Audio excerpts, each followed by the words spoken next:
Morning. My name is Wendell Nicholson with the Northeast Church of Christ, and it's my privilege to bring to you this morning, Saturday morning Devo. The other day, it was a cool day, and I was out building a fire in our little chimney, and I decided to use charcoal in it. And so I had charcoal in this thing, and I lit it up, and the odor of the charcoal brought back a lot of memories. You build fires to barbecue on and things like that. But the main thing it reminded me of is that when Jesus had told Peter that you'll deny me 3 times. Peter said, "Oh no, I'll never deny you." But when he was arrested and he was brought in for his trial, and Peter and some of the servants were standing out in the courtyard, if you will, and it was cold, so they had built a fire with charcoal or coal. Some versions just say coal, some say charcoal. But they built this fire warming themselves, and so we know there was a smell there. And the next time, there's only 2 times in the New Testament we hear of the fire built, these coals or charcoals. And the other time, it was after the crucifixion, after the resurrection, when Peter and the apostles had decided to go fishing. There was a lull in whatever they were doing, and they decided to go fishing. And so they were, when they had caught no fish and they were on the way in, which is another story. What I want to bring about is the fact that they saw Jesus on the bank, and one of the apostles said, "It's the Lord." And so Peter put on his garments, which is kind of funny. I always thought you took your clothes off to go swimming, but he put on his garment, jumped in the water, and I think we're not told this, but I think it was so he could be first to be there, because he had denied him.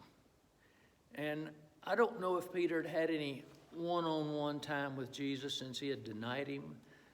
Probably not. But I think that in my mind, Peter wanted to be some one-on-one time with Jesus to talk to him about, "Yeah, you were right. I did deny you 3 times. I'm so sorry." And then in my mind, that's what happened. But Jesus had a fire going there of charcoals. And our smell is one of the things that really reminds us that brings things to mind. And I'm wondering if perhaps he saw maybe it was sight. He saw the coals there that Jesus was preparing. And he remembered the fire in the courtyard. Maybe these things weren't important at all, but maybe they were important. That Peter remembered something he needed to do. He needed to have some one-on-one time with Jesus. So anyway, he jumped in the water, he swam to shore, and evidently he got there first and had some alone time with Jesus. We're not told anything about that alone time, but some things happened there that he was, I think he was probably telling Jesus how sorry he was that he had denied him those 3 times, just like he said he would. And he's asking for Jesus' forgiveness. In my mind, he is. But anyway, as they all got there, then in the end of John there, in chapter 21, beginning in verse 15, they ate breakfast with Jesus there over that fire we're talking about.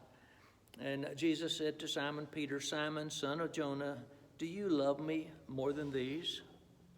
There's a lot of question about what is this these he's talking about. I think it's the other apostles, but it doesn't really matter. And he said, "Yes, Lord, you know that I love you."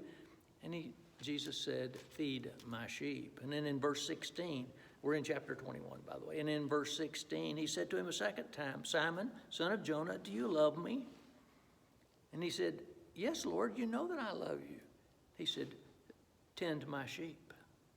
And then a third time, he says, "Simon, do you love me?" And Peter was, yes, Lord, you know that I love you. I don't know if it had anything to do with the fact he denied him 3 times, that Jesus asked him 3 times. I personally think it does. Peter had to, as it were, he denied him 3 times, so now he's saying, you know I love you, Lord, 3 times. Maybe that's important. But that's what I was reminded of as I was building that charcoal fire, that here was 2 charcoal fires, and it's both mentioned at the same time. And that could have had something to do with Peter's remembering that he had denied Jesus 3 times. I don't know. How many times have you denied Jesus? You have probably not said, no, I don't know him. You probably haven't gone to that extreme. And maybe you have. But how often have we denied Jesus in the way we act? People wouldn't know that we were Christians because we don't act like Christians. People wouldn't know that we belong to Christ because we don't act like we belong to Christ. Peter was trying to deny Jesus. He was trying to act like, in fact, he even said with a curse, I don't know what that meant, but he was trying to create deniability, I think, that he belonged to Jesus. Sometimes we do the same thing when it seems that we're in a crowd that we don't, for some reason, want them to know that we belong to Jesus. The older we get, the more we don't care that people know that we belong to Jesus. I think we ought to start that at a very young age, not caring that people know that we belong to Jesus. Tell them that we belong to Jesus. Whatever it takes, let people know that you belong to Jesus. I belong to Jesus. We need to tell people that we belong to Jesus, and they need to know it. If we love him, we will keep his commandments, and people will know because of our love that we love Jesus. Where do you stand? Are you outside of Christ like Peter was? That's the reason he was anxious to get to Jesus. He knew he was on the outside of Christ. Do you need to come to Jesus? Do you need to let him know how much you love him? Is there something in your life that is amiss? We'd be happy to help you get that straightened out. I'll even build you a charcoal fire if it would help, to remind you that Jesus is Lord and we belong to him. Thank you for taking your time to watch this devotional. We love you, and we want you to know that here at the Northeast, if you need anything, we'll be glad to help you. You can go to northeastchurchofchrist.org and see where we are. Thank you.